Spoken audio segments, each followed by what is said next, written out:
성경의 언어 히브리어에는 각 알파벳마다 고유의 숫자가 부여됩니다. 그런 알파벳마다에 들어있는 숫자를 조합해서 해석하는 그러한 성경 해석 방법을 게마트리아라고 부릅니다. 대표적인 것이 계시록에 보면 666도 나오고 14만 4천 명도 나오고 그렇죠. 상징적으로 해석해야 될 일들이 있습니다. 그런데 이것을 잘못 해석해서 오해도 많이 하고는 하는데요. 이것을 공포를 조장하는 그런 세대주의적인 해석으로 잘못 해석하기도 하는데, 이 상징적인 의미가 담겨져 있는 숫자는요, 게마트리아 해석법으로 함께 해석해야 제대로 이해할 수 있는 거예요. 계시록의 666도 그렇죠. 당시 교회를 향한 대표적인 핍박자였던 네로 황제, 네로라는 이름을 그 알파벳을 그 숫자로 바꾸어 보면 666이 나오는 거거든요. 교회를 대표적으로 대적하는 세력을 지금 지칭해서 사용하고 있는 것입니다. 이렇듯이 숫자마다 지니는 의미가 있습니다. 성경에 나오는 숫자에 담겨진 의미 좀 몇 가지 살펴볼까요? 3, 어떤 수죠? 완전수라고 이야기하죠. 성경에서 3은 완전수입니다. 삼위일체 하나님을 상징하는 숫자이기도 하고요. 예수님의 부활을 상징하기도 합니다. 3일 만에 부활하셨잖아요. 그러면 4는 뭘까요? 4는 모든 피조 만물 세계를 의미합니다. 동서남북, 이렇게 사방으로 여겨지잖아요. 모든 동서남북의 모든 창조된 피조물을 의미합니다. 그렇다면 또 다른 그 완전수가 있는데 뭘까요? 네, 7이 있습니다. 7은 완전수인데 7은 하나님을 상징하는 3이라는 숫자와 또 모든 만물을 의미하는 4의 숫자가 함께 더해진 말 그대로 완전히 성취된 숫자.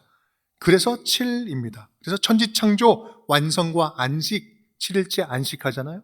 완전한 성취의 의미가 있습니다. 그렇다고 한다면 7보다 하나 적은 수는 6은 무엇일까요? 6은 무엇일까? 완전한 7에서 하나가 부족한 수예요. 비슷하지만 진짜가 아닌 수. 이게 바로 사탄의 수. 사탄 대적을 이야기할 때 6이죠. 여기서 666이 나옵니다. 그러면 마지막으로 하나만 더 하겠습니다. 8은 무엇일까요? 8. 작년에 성지 순례를 다녀왔는데요. 그 초대교회 흔적들을 방문을 참 많이 했는데 초대교회 건축물에는 이 팔각형으로 된 건축물들이 참 많이 있더라고요. 또 팔각형 문양들도 많이 있고요. 왜 그럴까? 그 이유는 바로 이 8이 새로운 시작을 의미하기 때문에 그렇습니다. 새 출발의 의미가 담겨져 있는 게 이제 8의 의미예요. 완전함을 넘어서 또 다른 완전함을 향해서 새롭게 시작하는 수, 그것이 8입니다. 여러분, 2026년도 거룩한 빛 운전교회는 몇 주년이 되었을까요? 말씀드렸잖아요. 8주년. 8입니다. 8. 우리 교회도 각 개인의 믿음도 다시 새롭게 시작하는 마음으로 새 출발합시다 라는 말씀입니다. 성경적인 거예요. 그래서 2026년도 표어는 처음 사랑 설레는 교회로 정해보았죠. 주님과의 설레는 만남, 풋풋한 사랑의 관계, 친밀한 교제가 회복되는 한 해가 됩시다라는 말씀입니다. 그러한 기대감이 신년주일 여기 모인 우리 모두에게 동일하게 다 차고 넘치기를 간절히 축복합니다. 여러분 생각해보면 지금 여기 있는 우리 모두는요, 누구나 신앙의 처음 순간이, 처음 때가 있었습니다. 지금 기억이 나든 안 나든 처음이 있었어요. 모태 신앙인이거나 회심해서 믿으신 분이나 어릴 때부터 믿으신 분이나 아니면 장성해서 믿으신 분이나 누구나 처음 예수를 믿을 때가 있었고 또 구원의 사랑이 믿어진 그때가 있었죠. 물론 지금도 그러한 사랑을 계속해서 이어가고 계신 분들도 많이 계시죠. 또한 반면에 어느샌가 믿음이 차갑게 식은 분들도 계실 거예요. 다만 우리 운정교회 가족 모두가 각자의 믿음의 형편, 상황, 지금 서 있는 믿음의 자리는 다 다르다 할지라도 지금까지와는 다른 하나님과의 살아있는 만남, 생기 있는 믿음, 처음 사람처럼 가슴 두근두근거리는 친밀한 관계가 다시 회복되는 것은요, 다른 어떤 것과도 비교할 수 없는 가치 있는 일이요, 시급한 일이요, 절실한 일 아니겠습니까?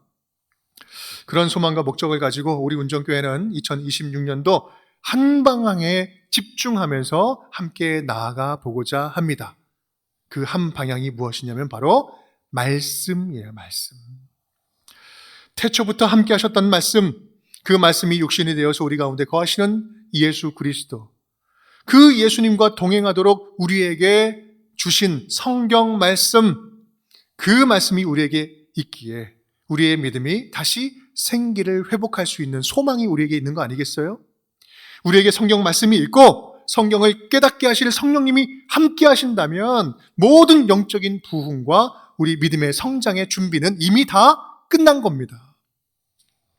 사실 우리가 말씀 중심으로 잘 살고 있는지 못 살고 있는지 좀 냉정하게 돌아보면 아쉬움이 좀 많습니다. 성도로서 우리 모두는 말씀이 중요하다는 걸 알아요. 말씀은 당연히 중요하지. 그렇게 중요하다고 생각은 하지만 실제로 말씀의 능력을 의지하지 않을 때가 많이 있어요. 왜요? 말씀의 능력을 그렇게 실감하거나 경험하지 못한 경우가 많이 있기 때문에 그렇습니다. 솔직히 이 자리에도 주일날이니까 말씀 와서 듣는데 말씀은 말씀이고 교회 밖에 나가면 현실은 현실이지요. 어떻게 현실과 말씀이 뭐 다 맨날 다 맞아요? 이렇게 생각하시는 분들이 혹시 계십니까? 계시는지요? 하나님을 믿는다고는 하지만 정작 가장 중요한 결정을 내릴 때 말씀하고는 전혀 상관없는 결정을 내려요. 이건 중요한 거니까 내가 결정 내려야 돼. 이런 거죠. 한 20년, 30년 교회 다니니까요. 말씀 내용은 웬만큼 또 다 주워들은 게 있으니까 아는 것도 많이 있다고 생각해요. 아는 게 많다고 생각하니까요. 따로 시간을 내서 성경을 읽을 생각을 안 해요. 일주일 중에 6일, 월, 화, 수, 목, 금, 토 6일은 말씀을 쫄쫄 굶고 주일에만 말씀을 폭식해요. 주일날 한번 말씀 들었으니까 한 일주일을 막 쭉 할 수 있는 거지. 이렇게 생각하고 있지는 않는지요. 그러면서 나는 전혀 문제가 없다라고 생각하고 있지는 않는지요. 믿은 지 한 30년이 되었는데도 지금도 누군가 옆에서 친절하게 이유식 아이에게 떠먹여주는 것처럼 그렇게 떠먹여줘야지만 말씀을 먹을 수 있는, 그렇게 먹고 살아가는 영적인 어린아이와 같은 분은 우리 가운데 있지는 않는지요. 말씀을 의무적으로 읽고 설교도 듣고는 하지만 정작 율법적인 틀에 갇혀서 그 말씀의 아주 깊은 맛, 아주 싱싱하게 내게 들려주시는 살아있는 그 말씀의 맛, 생생한 만남을 느끼지 못하고 매일 밀린 숙제처럼 그렇게 읽고 뭔가를 막 억지로 그렇게 부담스럽게 생각하고 있다면 여러분, 그것이 말씀 중심의 삶이라고 말할 수 있을까요? 만약 조금이라도 제가 조금 전에 말씀드린 이런 모습과 비슷한 모습이 우리 안에 있다면 올해 표 처음 사랑이 설레는 교회, 이것은 다른 누군가를 위한 표가 아니라 지금 여러분을 다시 하나님의 가까운 자리로 초청하시는 하나님의 부르심이라고 생각하시면 됩니다. 올해가 우리 모두 영적인 기초, 영적인 기본기를 다시 한번 함께 단단하게 세우는 그러한 기회가 되었으면 좋겠습니다.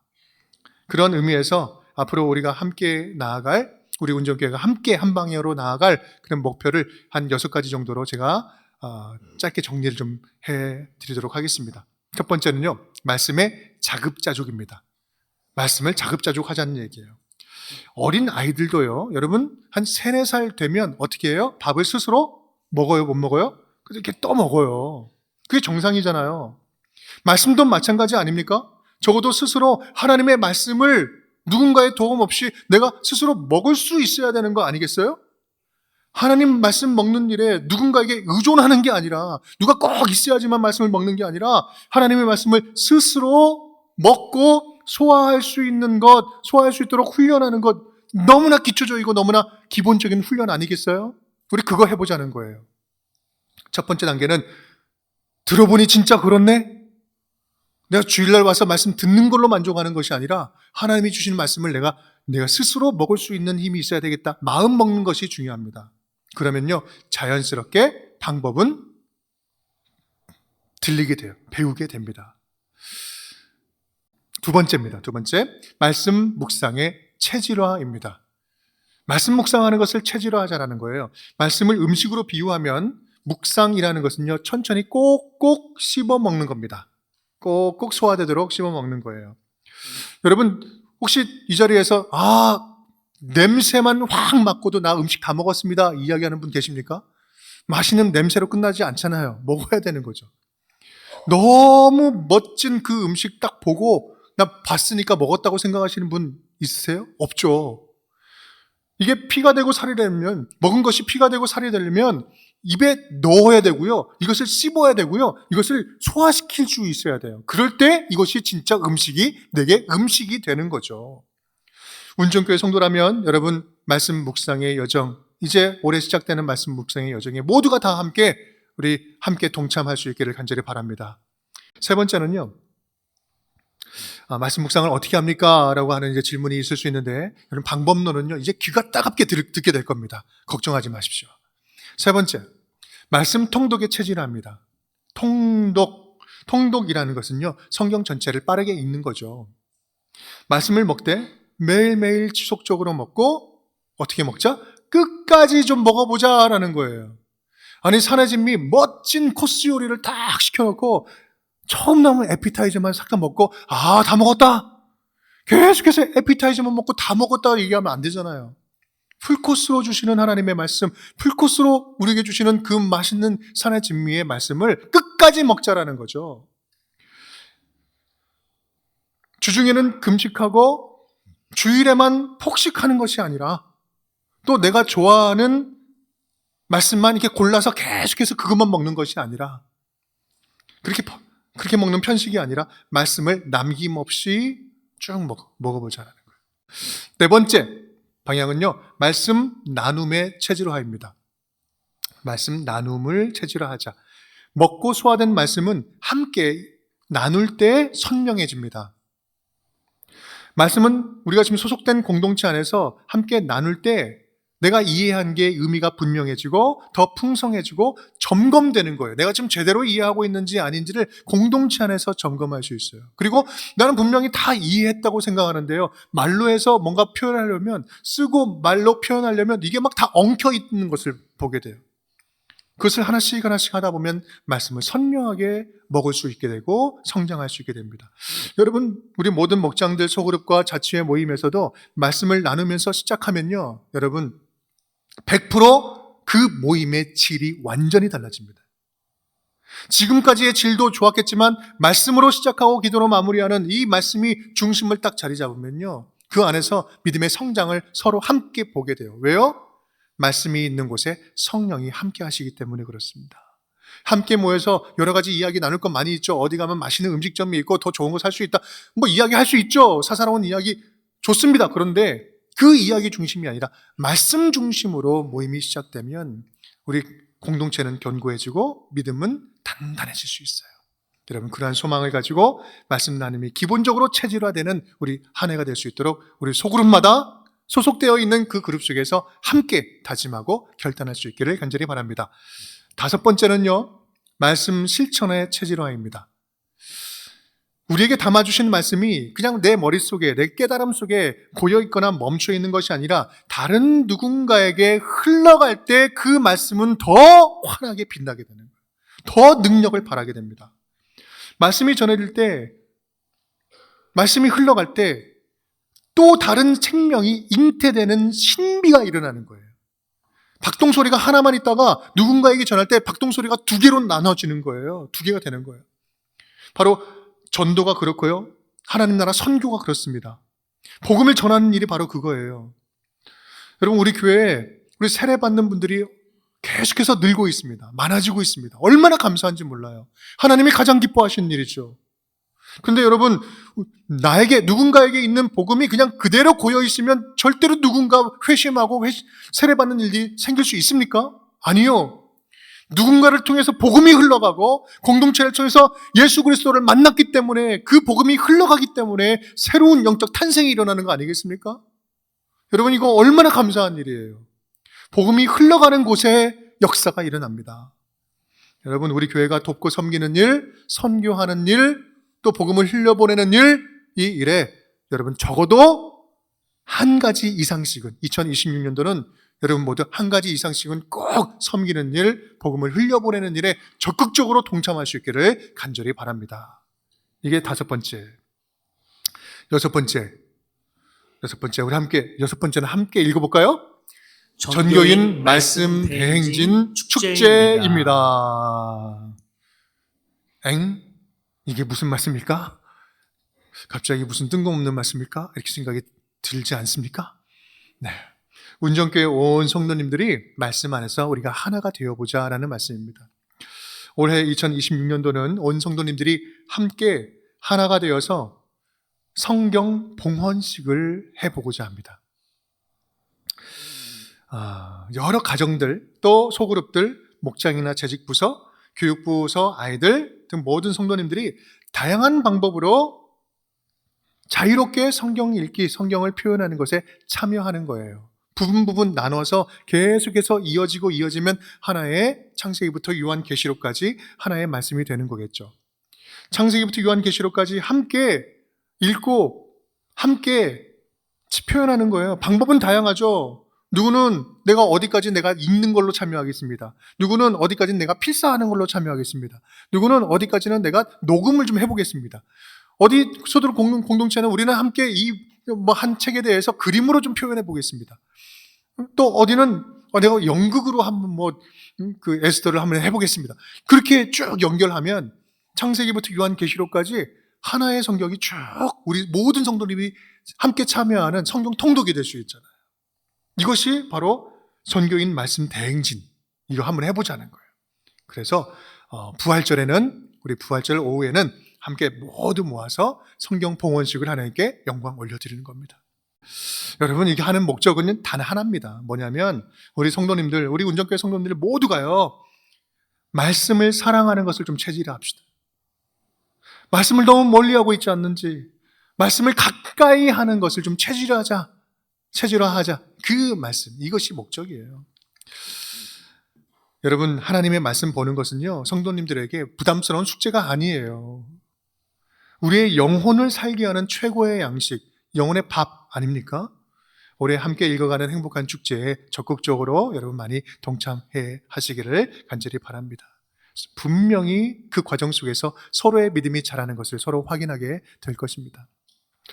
그렇다면 구체적으로, 그럼 실제적으로 2026년도 한 해 말씀을 어떻게 맞춰갈 것인가? 어떻게 함께 맞춰갈 것인가?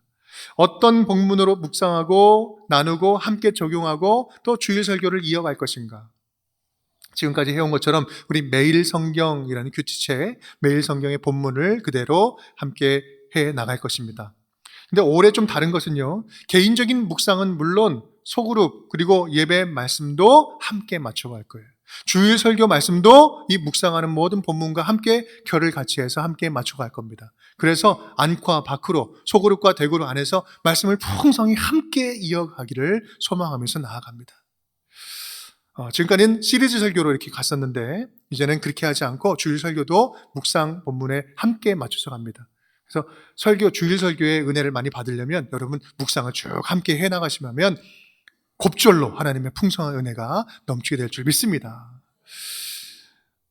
이 말씀의 은혜를 우리가 맛보기만 하면요, 그것이 우리 체질이 되기만 하면 우리 교회는 가장 안전한 공동체가 되는 것이고요, 어떤 상황 속에서도 말씀 안에 흔들리지 않은 영성 있는 공동체가 될 것입니다. 그러한 공동체를 함께 꿈꾸며 나아가기를 간절히 소망합니다. 그 근거가 되는 말씀이 오늘 골로새서 말씀이에요. 3장 16절 말씀, 우리 한 절 말씀인데 함께 읽어보겠습니다. 그리스도의 말씀이 너희 속에 풍성히 거하여 모든 지혜로 피차 가르치며 권면하고 시와 찬송과 신령한 노래를 부르며 감사하는 마음으로 하나님을 찬양하고. 아멘, 아멘. 사도 바울은 골로새 교회 성도들에게 보내는 편지에서 말씀으로 하나가 되고 말씀으로 충만하고 말씀 안에서 능력을 경험하는 그 교회, 그런 교회가 어떤 교회인지 소개하고 권면해주고 있어요. 오늘 이 3장 16절 안에, 한 절 안에 많은 이야기가 들어있는데, 근데 잘 보면요, 이 짧은 한 구절 안에 아주 강력한 힘들이 역동적으로 움직이고 있는 것을 보게 됩니다. 다양한 방법으로 움직이고 있어요. 크게 세 가지 방향이 있는데요. 첫 번째는 뭐냐면, 첫 번째는 하향적으로 흐르는 말씀입니다. 말씀이 위에서 밑으로 강력하게 내려오는 거예요. 함께 읽어볼까요? 그리스도의 말씀이 너희 속에 풍성이 거하여. 그리스의 말씀이 거하는데 풍성이 거한대요. 하나님의 말씀이 우리를 위해서 단비처럼 임하여 내려온다. 믿음을 간절히 사모하는 영혼들에게 구원의 말씀, 길과 진리와 생명이 되시는 예수 그리스도의 소망의 말씀을 부어주셔서 우리를 푹 잠기게 해주신다는 말씀이에요. 말씀이 풍성히 거한다는 표현을 다른 말로 하면 간신히 목말라 죽지 않을 정도로 목만 축이는 그러한 물이 아니라 그 생수의 강에 푹 잠겨버리는 거예요. 첫 번째 우리가 함께 추구할 것은요, 그 하나님의 말씀에 푹 잠기는 거예요. 두 번째 방향이 있는데요, 첫 번째는 위에서 내려오는 강력한 말씀이었죠. 두 번째는 수평적으로 흐르는 말씀이에요. 함께 읽어볼까요? 모든 지혜로 피차 가르치며 권면하고. 우리 안에 말씀이 풍성하게 거하니까요, 공동체 안에서 서로 간에 말씀이 역동적으로 움직이는 거예요. 사랑의 말씀이 오고 갑니다. 위로의 언어들이 오고 가요. 죄를 다스리는 권면이 오고 갑니다. 덕을 세우는 말의 지혜들이 서로 공동체 안에서 오고 가면서 서로를 성장케 하는 거예요. 서로를 견고하게 해주는 거예요. 말씀 안에서 성장하게 하는 겁니다. 서로를 살려주는 거예요. 여기서 오해하지 말 것은 피차 가르치며 권면하라 이렇게 이야기하니까, 아 그래, 너는 좀 내 말 좀 들어야 돼. 내가 좀 잔소리 좀 하겠어? 내가 좀 혼내주겠어? 그게 지적하고 혼내도 좋다는 말이 아니에요. 신앙의 연수를 앞세워서 고압적으로 가르치는 것이 아니라, 자기 생각을 주입하는 그런 신앙의 꼰대를 말하는 것이 아니라, 말씀 안에서 서로를 통해서 겸손하게 함께 배워가는 거예요. 말씀을 통해서 함께 배워가는 거예요. 겸손할수록 더 잘 배우는 거죠. 여러분, 우리 교회에서는요, 그렇기 때문에 신앙의 어른일수록, 오래 믿은 성도일수록, 직분자일수록 더 겸손하게 배울 줄 알아야 되는 거예요. 배워야 되는 겁니다. 세 번째, 힘의 이동이 있습니다. 그것은 바로 말씀에 대한 상향의 반응입니다. 올라가는 말씀이 있는 거예요. 처음에는 내려왔죠. 서로 간에 수평적으로 흐르죠. 그리고 또 올라가는 거예요. 말씀이 풍성하면 그런 역동적인 말씀의 흐름들이 있는 거예요. 함께 읽겠습니다. 시와 찬송과 신령한 노래를 부르며 감사하는 마음으로 하나님을 찬양하고. 시와 찬송과 신령한 노래로 노래를 불러요. 감사한 마음으로 찬양을 올려드립니다. 말씀이 우리 안에 들어오면요, 말씀은 우리로 하여금 찬양이 멈추지 않도록 해요. 이 말은 우리는 무조건 좋은 일만, 찬양할 일만, 꽃길만 열리게 해줄 것입니다, 이런 말씀 드리는 것이 아니죠. 말씀이 육신이 되어서 오신 예수님과 함께 인격적으로 만나고 함께 동행하게 되니까 세상 두려움이 마냥 두렵지 않고 세상의 절망이 마냥 절망스럽지 않게 된다는 말씀이에요. 왜요? 바로 예수 그리스도께서 이미 완전히 승리하셨기 때문에 그렇습니다. 그 승리하신 예수 그리스도와 함께 한다면 찬양이 절로 나오는 거죠. 그 말씀이, 그 예수님이 중심이 된 교회 공동체는요, 함께 싸우는 소리가 아니라 함께 찬양하는 소리가 넘치고, 서로 오해하는 소리가 아니라 서로 이해하는 소리가 가득하고, 차가운 마음들이 아니라 서로를 채워주는 마음들이 가득하게 된다는 말씀입니다. 여러분, 이것이 이런 소리가 하나님께 진짜 찬송소리 아니겠어요? 이것을 위해서 오늘 말씀의 삶, 주님께서 도전해 주시는 거 아니겠습니까? 사랑하는 여러분, 우리 모두에게 한 해가 새롭게 시작됐습니다. 2026년도는 특별히 우리 운정교회 모든 성도님들 모두에게 말씀 충만한 은혜가 가득 넘치기를 간절히 축복합니다. 모든 예배들과 교구와 목장 모임들, 교육부서, 우리 자녀들의 교육 현장들, 어느 때보다도 말씀으로 풍성하고 첫사랑으로 설레는 우리 2026년도 우리 운정교회 모든 성도님들 될 수 있기를 주님의 이름으로 축복합니다.